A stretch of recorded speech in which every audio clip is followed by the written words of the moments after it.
Oke, assalamualaikum warahmatullahi wabarakatuh. Kembali lagi dengan saya Mr. Utama di English Class by Mr. Utama. Oke, untuk pertemuan hari ini, untuk video kali ini yang akan kita bahas adalah materi bahasa Inggris di UTBK ya.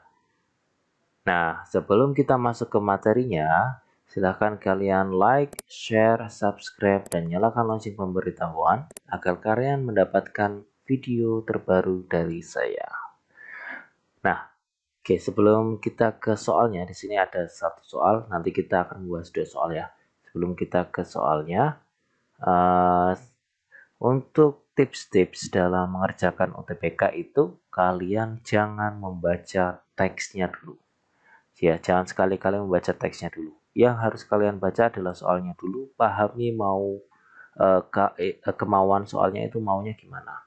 Nah, karena kalau kalian baca teksnya, sedangkan kalian nggak terlalu banyak tahu artinya atau vocab kalian terbatas, maka itu akan wasting time. Sedangkan waktu yang kalian butuhkan ya untuk UTBK 2020 kemarin, jadi jumlah soalnya 10, waktunya adalah 11 menit dengan 2 bacaan. Jadi itu akan wasting time ketika kalian harus membaca seluruh teks dengan vocabulary yang terbatas. Nah, caranya adalah tadi ya, kalian harus pahami soalnya dulu. Nah, kita lihat. Ini soalnya ya, soalnya adalah the subject matter discussed in the passage. Nah, soal jenis ini ya, soal jenis ini masuknya adalah jenis ke topik, menanyakan tentang topik. Nah, soal-soal topik itu seperti ini. Ada yang seperti ini ya, the subject matter discussed in the passage, atau bisa juga berbentuk seperti ini. The text atau the passage mainly discuss about bla bla bla, atau juga paling gampang kelihatan adalah what is the topic of the passage atau of the text. Kemudian bisa juga pertanyaan topik menanyakan tentang judul ya, what is the best title. Nah, ini 3 soal ini ya. Jadi kalau kalian lihat soal dengan bunyinya seperti ini atau seperti ini, yang jadi contoh soal ini berarti itu menanyakan tentang topik. Ya, topik dalam teksnya, dan topik itu selalu berupa noun phrase, frasa benda, sebelum berupa sebuah kalimat ya. Oke, kita lihat caranya. Untuk cara cari topik adalah kalian cari main idea di setiap paragrafnya. Jadi di sini ada 1, 2, 3 paragraf. Kalian cari main idea setiap paragrafnya. Nah, untuk cari main idea di bahasa Inggris itu kebanyakan main idea ada di awal kalimat. Awal paragraf. Jadi, kalian tinggal baca 1 atau 2 kalimat di awal setiap paragraf, itu biasanya sudah ketemu main idea-nya.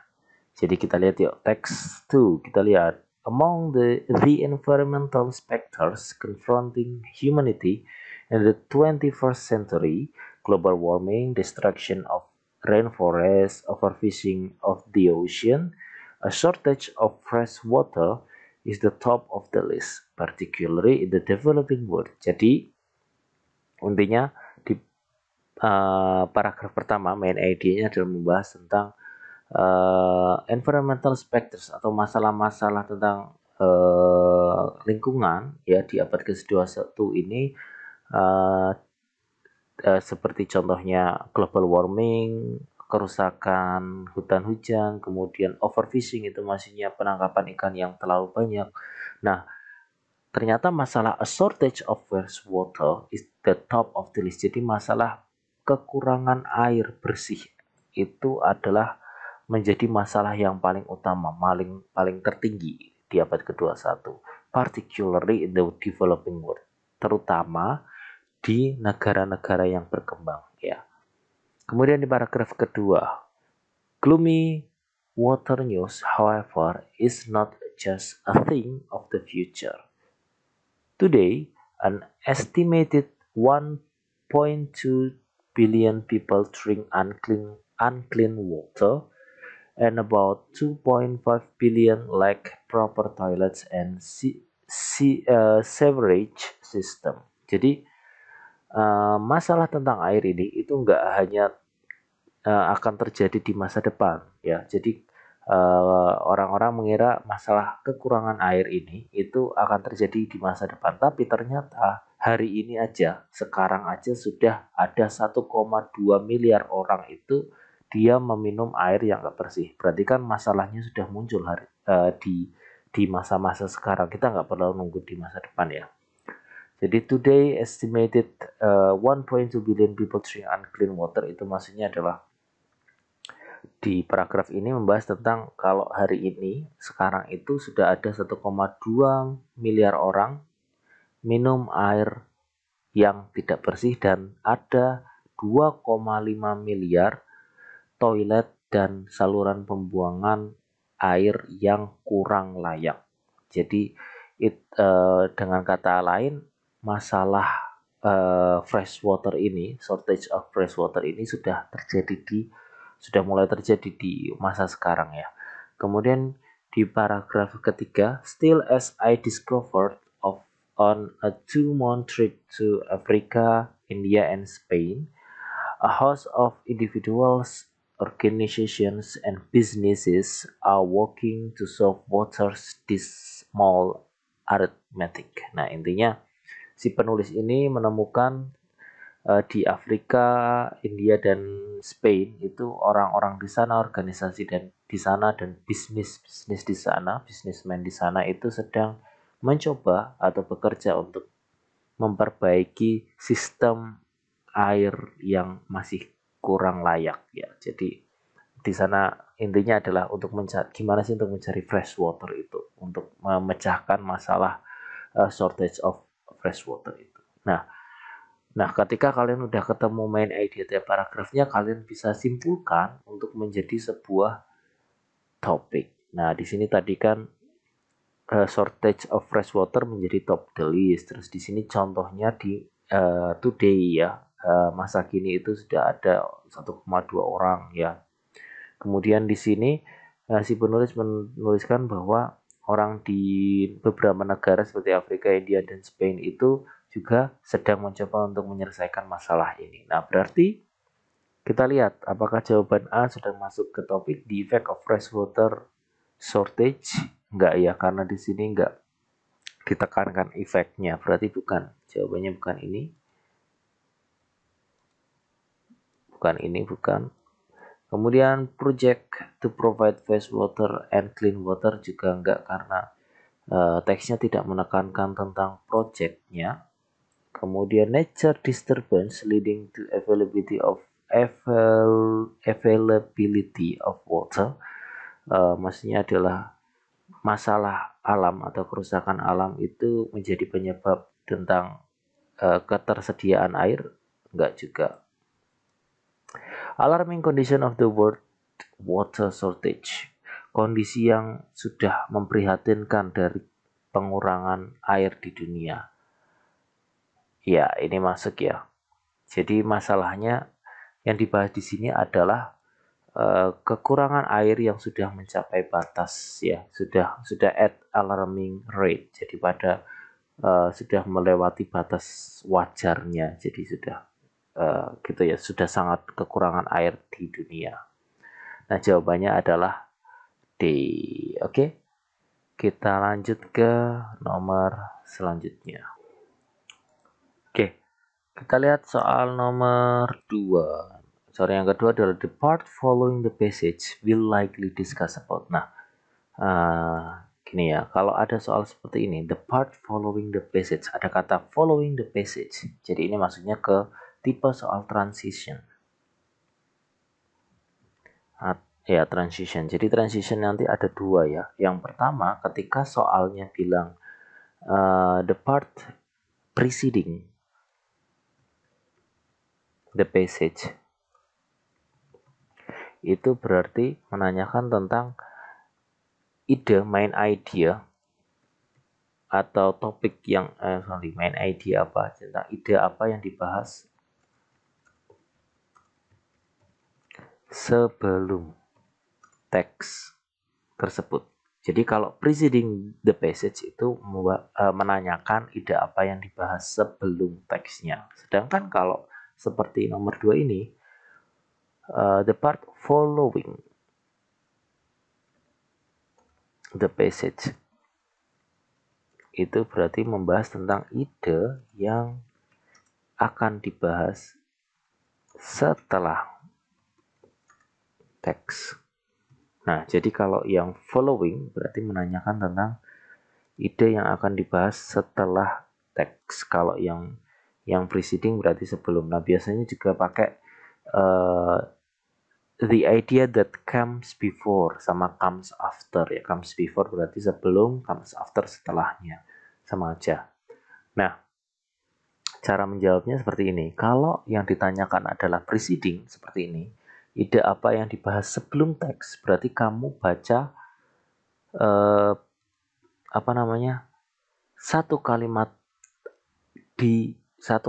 di awal teksnya. Jadi di awal teks, satu kalimat pertama di teks itu nanti ada clue yang akan bisa digunakan untuk menjawab ide apa yang dibahas sebelum teks. Jadi kamu tinggal baca awal teksnya aja, satu kalimat awal. Nah, sedangkan kalau yang ditanyakan following seperti ini, berarti kamu tinggal baca satu kalimat terakhir pada teks. Ya, kalau di sini, kalau di di teks ini kebetulan bagian akhirnya itu hanya satu kalimat nih. Paragraf ini hanya satu kalimat. Still, as I discovered on 2-month trip to Africa, India, and Spain, a host of individuals, organization, and business are working to solve water's dismal arithmetic. Intinya adalah si penulis ini menemukan ternyata di Afrika, India, dan Spain ini orang-orang di sana, organisasi di sana, bisnismen di sana sedang mencoba untuk menyelesaikan masalah tentang shortage water ini ya, kekurangan air, kekurangan fresh water ini. Berarti kira-kira yang akan dibahas setelahnya pasti cara-cara menyelesaikannya seperti apa. Nah, kita lihat di pilihan jawaban. Kita lihat yang A, the spread of great water shortage in India. Enggak ya. Ini kalau yang A adalah penyebaran air ya, persebaran air di lokasi-lokasi tersebut, berarti bukan. Kemudian B, the writer's discoveries of gloomy water news. Enggak juga ya, bukan ini. Kita fokus ke tadi ya. Kalau yang dibahas di sini adalah intinya adalah di orang-orang di sana mencoba untuk menyelesaikan, berarti setelahnya pasti cara-cara menyelesaikannya. Kita lihat teknik taken to obtain maximum efficiency from every drop of water. Ini bisa kita simpan dulu. Another environmental factors confronting humanity, ini enggak masuk ya. Masalah lingkungan yang confronting humanity itu enggak ya, karena di sini yang akan dibahas pasti cara-cara penyelesaiannya. Kemudian yang E, the solving ideas of individuals, organization, and business problem. Oke, C dan E ini agak membingungkan. Nah, kita lihat yang jawaban E dulu. The solving ideas of individual, organization, and business problem. Ide penyelesaian dari organisasi, individual ataupun para bisnis problem. Nah, di sini yang jadi masalah hanya problem secara umum.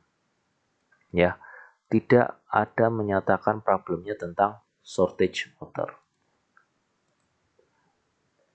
Di pilihan jawaban E itu tidak disebutkan masalah tentang shortage of fresh water. Jadi nggak disebutkan nih masalahnya. Padahal di sini kan problem solvingnya ya. Jadi solvingnya tentang masalah shortage of fresh water. Sedangkan di sini terlalu umum, hanya masalah problem saja. Berarti salah ya jawaban E salahnya karena ini terlalu umum problemnya. Berarti udah jelas jawabannya C, karena teknik taken to obtain maximum efficiency for every drop of water, dengan kata lain adalah cara untuk mendapatkan air ya secara maksimal from every drop of water itu maksudnya menggambarkan kalau gimana sih cara untuk mendapatkan air secara maksimal ya, dan tidak kekurangan lagi seperti itu. Jadi jawaban nomor 2 ini adalah C. Oke. Saya rasa cukup untuk pembahasan UTBK kali ini. Nanti kita akan lanjut di video selanjutnya. Kalau kalian ada pertanyaan soal UTBK dan lain-lain, kalian bisa DM Instagram saya yang ada di kolom deskripsi. Nanti kalian kirimkan saja soalnya, bisa berupa foto atau Word juga bisa. Nanti akan saya bahas di video-video selanjutnya. Oke, thanks for your attention and wassalamualaikum warahmatullahi wabarakatuh.